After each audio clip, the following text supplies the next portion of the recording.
hari igiti cyari kigize gute, cyari gitoshye. Murabona ko iki giti kiratoshye, cyaranyagiwe, kiratohagiye, kimeze neza. Ariko kubwo kutumvira Imana, kubwo gusuzugura Imana, kubwo kugaya Imana, ngo naho Imana yagukuye kandi Imana hari ibyo yakoranye nawe, hari ibyo yakoze. Nimba yarakwambukije mu bihugu bitandukanye, ukagendera mu ndege, ukarya, ugahaga, ukamera neza. Ngiki iki giti si gitohagiye, iki giti kigiye kuvaho. Dore ngiki kikirumye, ugiye kuma nk'iki giti, nk'uko iki giti kimeze gute, cyumye. Kubera iki? Kubera kutumvira Imana. Kubera kutumvira iki? Kubera kutumvira Imana. Imana ibagire neza, ahubwo Imana ibahe kumva no kumvira icyo Imana ivuganye namwe. Uyu munsi narababwiye ngo ikintu cyitwa amasasu arahagaze muri Gisenyi.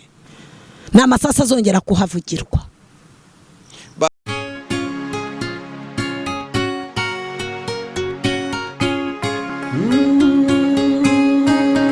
Emana we, Yesu we, ingoma yawe ni amamare. Yes, reka tubasuhuze kandi tubifurize amahoro y'Imana, umugisha Imana itanga ubane namwe mwese aho muherereye, abari mu Rwanda n'abari hanze y'igihugu turimo. Imana ibahereze umugisha kubwo kudukurikira. Twongeye kubana n'umuhanuzi w'Imana bakunda kumwita Mama Sonia. Yego. Mama Sonia, uraho neza? Ndashima Imana. Ni amahoro.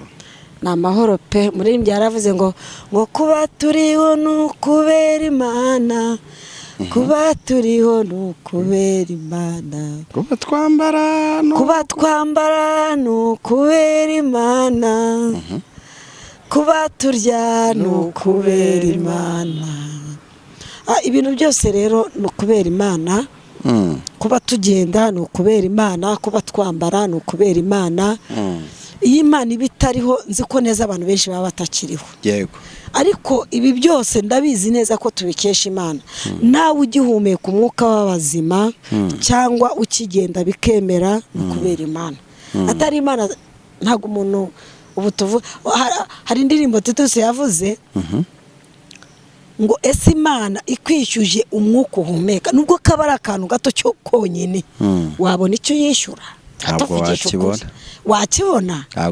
Nje ntacyo nabona n'ukuri. Ikiguzi ntacyo twabona. Kuva nava mu nda ya mama nkaba ndiho, ikiguzi ntacyo nabona.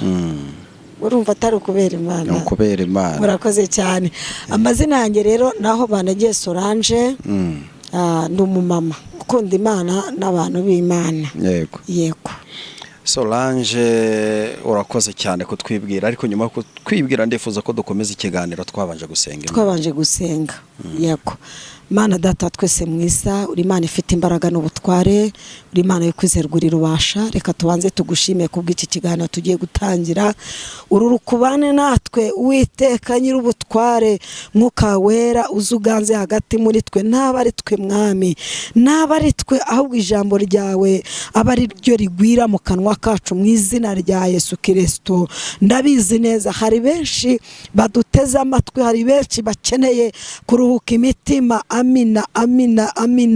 Ndabizi ko abantu benshi bafite ibikomere, ariko Yesu namenye ko ari wowe womora ibikomere by'abantu. Nyemerera cyane ururukubane natwe, kandi wemere ko abantu benshi ibikomere byomoka kubera wowe Kristo. Urakoze rero, urakarama, urakoze nyir'icyubahiro, dore ko byose tubisaba twizeye izina ryawe Kristo. Amen. Urakoze cyane, byose tubisaba twizeye izina rya Kristo Yesu, kuko nta handi twahawe ho gukiriramo, nta handi twahawe ubutabazi uretse muri Yesu Kristo. Nta handi pe. Hari abaririmbyi bajya baririmba ngo muri Yesu niho turuhukira, muri Yesu niho turuhukira, muri Yesu niho tubohokera. Buriya muri Yesu njya mbwira abantu ngo Mana yanjye, umuntu utazi Yesu azambabarire byonyine, avuga ati ndumva nshaka kurya kuri Yesu. Yesu araryoha. Yego. Umuntu utaramuryaho, umuntu utaramwumva uko avuga, azambabarire gato konyine gusa. Avuga ati uwajya kumva ukuntu Imana ivuga. Yego. Mwumva ukuntu Imana ivuga nanjye buriya ari genya abandi nk'umuntu akavuka ariko buriya ari umuntu utaravugana n'Imana abaho. Hari n'utemera ko Imana ivuga. Uretse noneho hari n'uwo wabwira ko wavuganye n'Imana. Yewe umva akakubwira ngo urabeshya. Hana mugani najyanga njya mu rusengero njyewe nyimara kuzuza umwuka wera, najya mu rusengero baririmba ngo Mana aho wankuye, nkavana imbega we nkumva ibishagarira biranyuzuye, nkavana Imana we nubuse ndagutambira gute. Abashaka ngo abarokore ngo impamvu bajya mu rusengero ngo babajya kwiyerekana ngo kubyina ngo abantu babarebe. Oya pe, iyo ugeze mu rusengero bakavuga ngo Mana aho wankuye, wakwibuka ahantu Imana yagukuye, watekereza ko abayeho umfubyi nawe ukurera, nta muntu hepfo na ruguru uri bukurebe ugakura ukabaho, ukavuga ati Mana aho wankuye. Ako kantu gahita ugatekereza ukavuga ati Mana, noneho urabyina n'inkweto ukavuga ati nishaka ihengame, ariko njye ngo Mana aho wankuye, Imana aho yakuye. Ariko se koko nyine iravuga, ndagira yenda sinzi n'impamvu ako kantu kajemo. Yego. Uravuze ngo wasanga hari umuntu utaravugana n'Imana. Yes. Atarumva ngo Imana ngo Mana nzakugirira neza. No dore ikintu yenda reka mbivuge byose kugira ngo ubone n'ahantu winjirira. Buriya ushobora kubwira umuntu ati Imana yakuntumyeho. Yego. Nta mafaranga umwatse, ntacyo umusabye, arabona neza ko hari n'ibyo yari kuguha yenda ataguhaye nabyo utamusabye. Yego. Ariko kumubwira gusa yenda reka dufite nk'urugero, Imana yambwiye ngo uteke imboga z'ibisusa, unywa amazi yabyo, urakira uburwayi ufite. Reka mbwira abantu ngo agahita haguruka, mbese ahubwo akakurwanya mu buryo bukomeye. Ese ngenge nibaza ni imbaraga z'umwijima ni urugero nari ntanze, ni imbaraga z'umwijima ziba zarabatwikiriye, ni ugupinga n'umwuka wa rupinze n'abadayimoni. Ni iki ubundi gishoboye gutuma umuntu avuga ariko akemera ko Imana itavuga, mbese akumva ko ari we urusha Imana ubushobozi, akumva ko we kuba afite ububasha bwo kuvuga Imana nta bubasha bwo kuvuga ifite, kandi ariyo yamuhaye akanwa ko kuvuga, maboko yo gukora, maguru yo kugenda, ibintu byose. Buriya nimba Imana ikubwira ngo nakumenye kera, sibyo? Ubwo ishoka yaramenye narana wenda na data tarahura na mama ngo mvuke. Yego nyine. None se ubwo nimba njye wibimbwira wowe kuki itaba yarakumenye kera?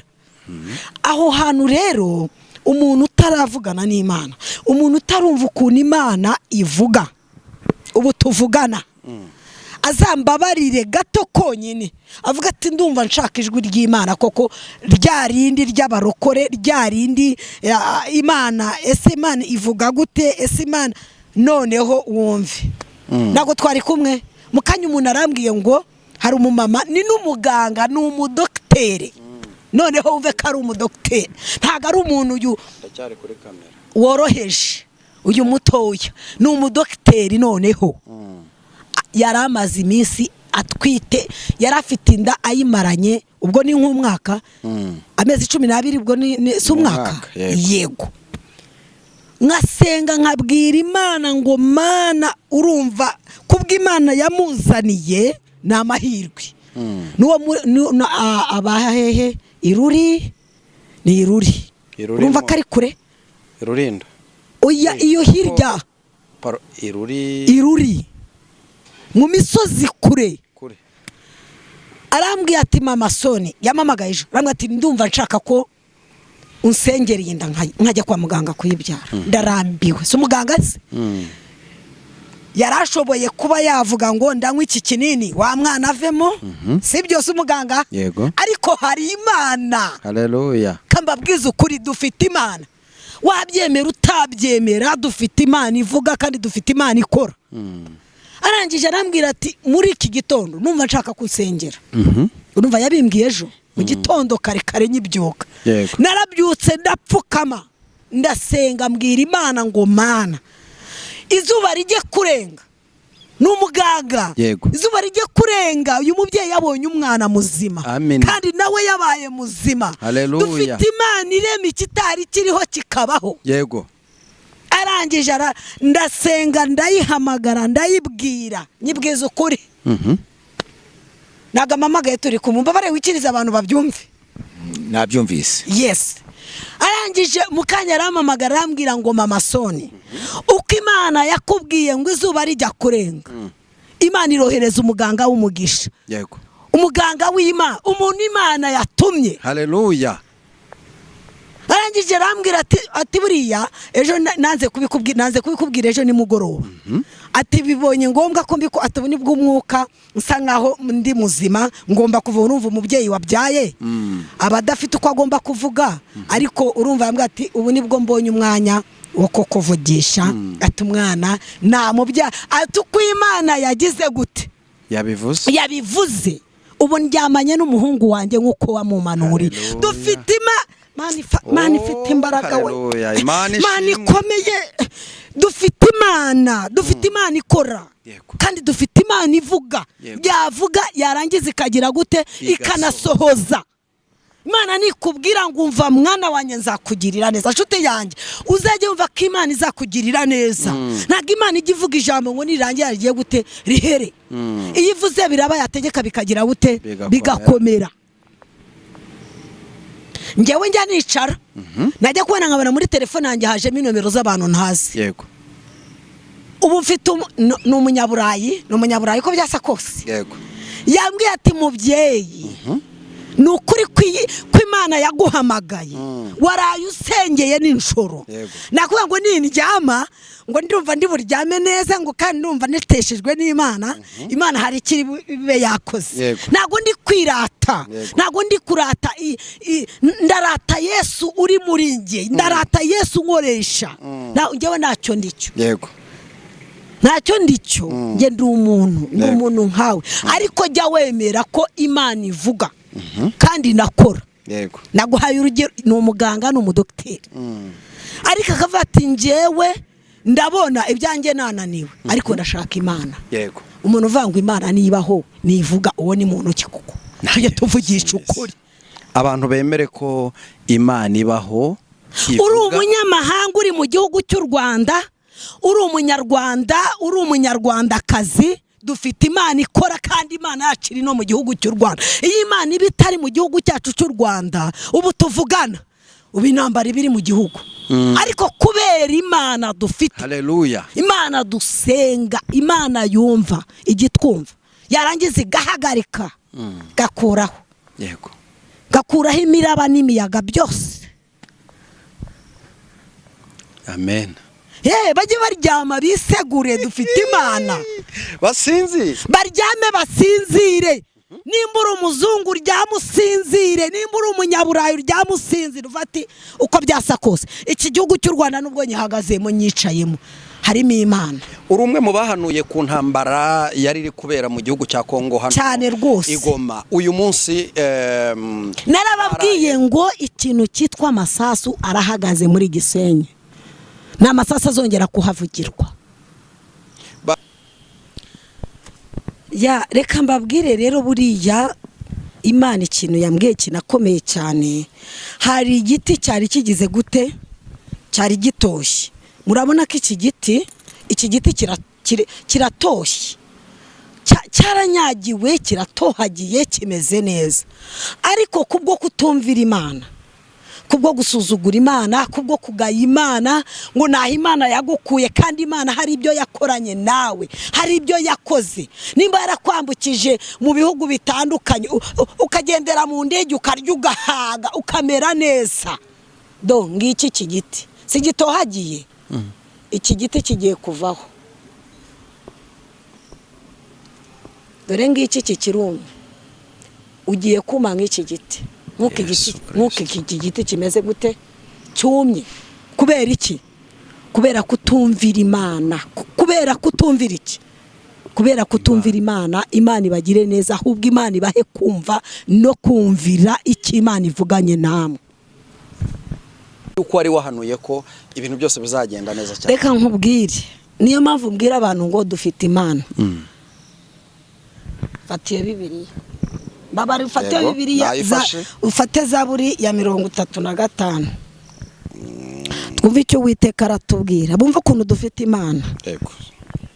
Oya, dufite Imana nshuti yanjye. Ntukajye wikerensa ngo urebe hirya no hino ngo uvuga ngo se ngo Imana yacu ibaho. Dufite Imana ikora kandi dufite Imana ivuga. Nahageze. Soma uhere ku murongo waho wa mbere. Uwiteka burana n'abamburanya, rwana n'abandwanya. Yaha. Uwiteka burana n'abamburanya, urwanye n'abandwanya. Sibyo? Ubu uyu munsi hari ibyo uri kurwana nabyo. Haleluya. Mana ishimwe cyane. Hari intambara uri kurwana nazo ntago ngewe nzizi, ariko Yesu arazizi. Ariko ufite Imana. Komeza. Endi ngabo nto ninini. Endi ngabo nto ninini. Uhagurukire kunabara. Kandi ushingura icumu mu ntagara. Ushingura icumu. Wimire abangenza. Imana ishiburetse gato. Ubwira umutima wanjye uti ninjye gakiza kawe. Imana ishimwe. Amina. Wimire iki? Abangenza. Yego. Hari bya bindi watambukaga, ese buriya uratambuka bakavuga. Yego. Wagenda bakavuga. Wagera mu kazi, ayiwe dufite Imana. Reka mbabwize. Dufite Imana. Imana itari bayari. Imana ivuga bikaba, yategeka bikagira gute? Bigakomera. Ngo yimire iki? Yimira abamburanya, abandwanya. Yimira abandwanya. Abamagurukiye. Ese bura n'ibyari byakomeye. Reka nkubwire. Buri Imana itimira bari abantu ngo basunike begeze hirya. Bari bageze muri Rubavu. Sabanzi bari baduteye. Ariko Yesu arangije aravuga ati no, hari icyo navuganye n'igihugu cy'u Rwanda. Hari icyo navuganye n'igihugu cyande. Cyacu. Twe turasenga. Mva we turasenga. Turasenga n'ingute twazishyira ku mutwe. Twazishyira hehe? Ku mutwe. Ego Kigali. Twazishyira ku mutwe. Urumva? Twarangiza tukavuga tuti ahubwo reka duhagarare no ku mipaka. Ubundi dusenga tuva ati musubireyo. Bakagenda. Ntago Imana yacu yakwemera. Uko rero ikora biriya, nawe niko igomba gukora mu rugo rwawe. Uko ikora biriya, no mu kazi kawe igomba kugeramo ikagira gute? Ikagira ibyo ikora. Ikarwanya ibikurwanya. Igahiga ibiguhiga ku manywa na nijoro. Yarangiza ikakugirira neza. Soma komeza twigendere. Abashaka ubugingo bwanjye. Bamware. Bagira igisuzuguriro. Abajya inama yo kungirira nabi. Yego. Basubizwe inyuma. Baterwe ipfunwe. Babe nk'umuramutumuka. Abo barozi. N'umuyaga. Kandi marayika w'Uwiteka. Yego. Abirukane.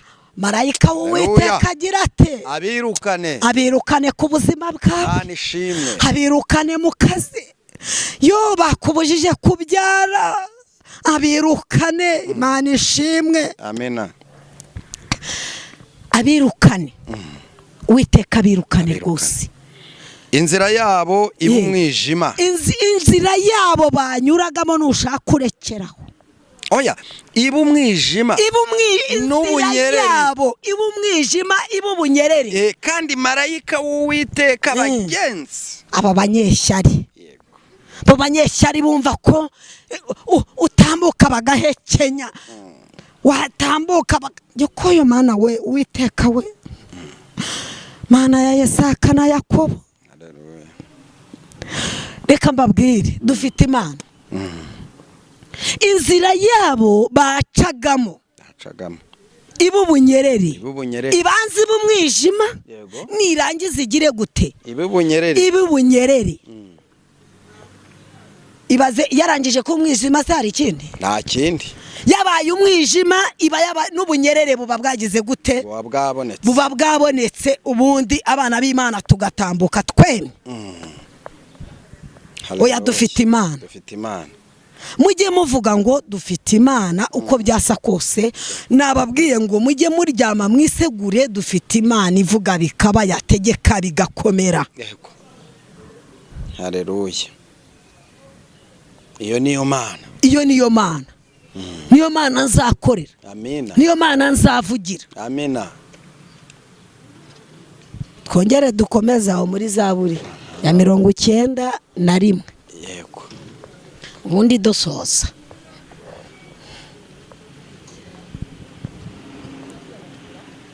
Oya dufite Imana nshuti yanjye. Bantu baravango ntaga Imana iriho ngo ese Imana ivuga gute. Ndagushishikarira kuzumva ukuntu Imana ivuga. Nukuri nimba utaranayumva uzayumve pe. 91. Yego. Uba mu bwisho bwisumba byose. Uba mu bwisho bwisumba byose. Azahama mu gicucu cy'ishobora byose. Azahama mu gicucu cy'iki cy'ishobora byose. Ndabwira Uwiteka nti urubuhungiro bwanjye uri igihome cyanjye Imana yanjye niringira kuko ari we uzagukiza ikigoyi cy'umugoyi kuko ari we uzagukiza nushaka kurekere amina ari we uzagira gute uzagukiza amina ari we uzagukiza ikigoyi cy'umugoyi Imana ishimwe cyane namugiga igira gute irimbura cyagiye bumva kuri bupfe uri kwa muganga warwaye barumva ko wapfa ariko nago uzapfa wumva ubuhanuzi Imana irakubwiye ngo nago uzapfa bakuroza inyatsi ariko ntacyo bazagutwara humura bintu byawe bigiye kugenda neza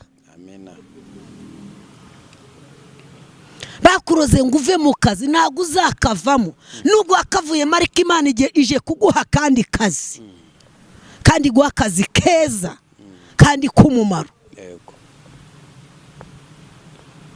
Numvishe ngo bari gutega ngo mutese iminsi ngo ibiki n'ibiki ngo ubuse noneho n'Imana nimwana n'umwana akamubyara nabwo bazavuga ibi nikira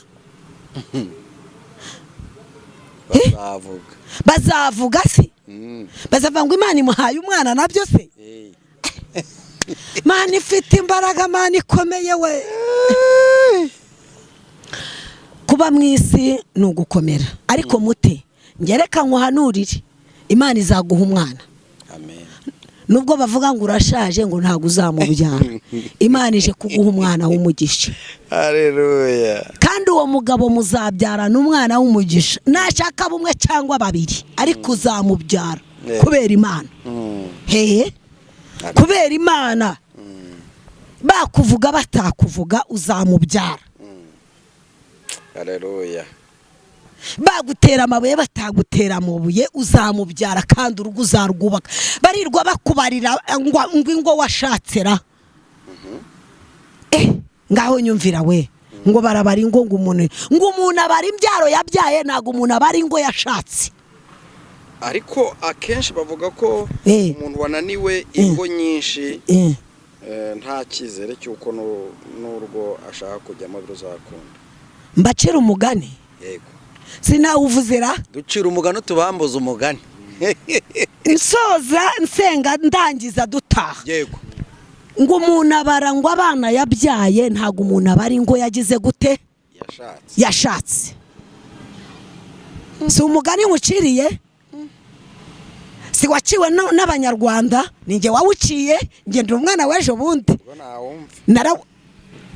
muze nibwo wawumva wowe wicaye hano ego Yesu uri mu ijuru ega ntaganuta cyane muze uri kuvuga ahangaha nawe no muri generation yanjye nguki uwo mugani ntago tuwuzi gusobanura umuntu ngo abara abana yabyaye ntago abari ngo yashatse ngenda umugande reka mbikubwiza ukuri yego niko najyaga numva bagira gute babivuga kandi singe wagize gute wabivuze n'abakuru ubwo rero bere kumubarira ingo ngo yashatse ngo ingwe nye ngo ingwe 5 nashaka cyake n'injo none nimba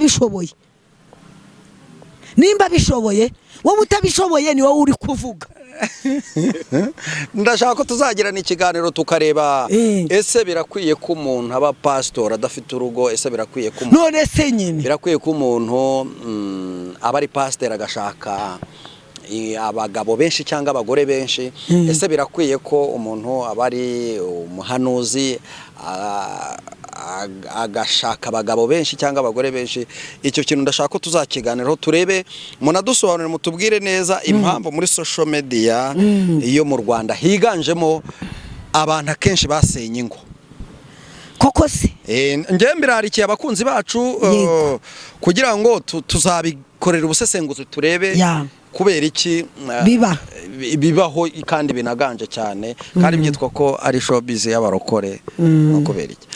Urakoze. Tugana ku musozo rero, tambutsa nimero yawe ya telefone nurangiza wongere udusabira umugisha, ntabwo twagutwara umwanya mwinshi kuko burije. Yego, murakoze cyane. Nomero yanjye ni 079 597 abakunzi banjye ndabakunda. Harya niko iyo channel bayita? Channel yanjye yitwa Imana Irahari TV. Barankunda cyane ndabizi. Yawe nayo yitwa Ibendera ry'Abera TV na BNC 7 BNC TV. Yes, nabo ndabizi murankunda cyane. Kandi nukuri nabahaye ubuhanuzi kandi mu nkundi nanye ndabakunda, ntago mbanga, ndabakunda. Yesu uri muri njyewe, umva abagirire neza kandi abiteho. Mana data twese mwiza, uri Imana ifite imbaraga, uri Imana ikomeye, uri rubasha. Wabanye natwe muri iki kiganiro yo Kristo, komeza ubane natwe kandi ugiherekezanye ubwiza bwawe, amahoro n'umutekano kuko uri Imana. Nyemerera cyane rero nyakubahwa, amina ukiza ababarwayi. Uri Imana ikiza. Yesu ukiza ababarwayi. Mbona Kristo ukiza ababarwayi, utanga akazi muri aba bashomeri. Haleluya, Imana ishimwe. Iyo umwana yize abakeneye akazi, ariko ndabona abantu benshi bicaranye amadiplome. Tanga akazi nyakubahwa Imana. Uri Imana itanga urubyaro. Iyo umuntu yashatse abakeneye urubyaro, tanga urubyare umuhe guheka. Haleluya. Amina. Ndibuka Hana mukeba we amugendaho cyane kuko atafite umwana. Tanga urubyaro papa. Ugende mu bihugu bitandukanye, ndabizi harimo benshi batarufite.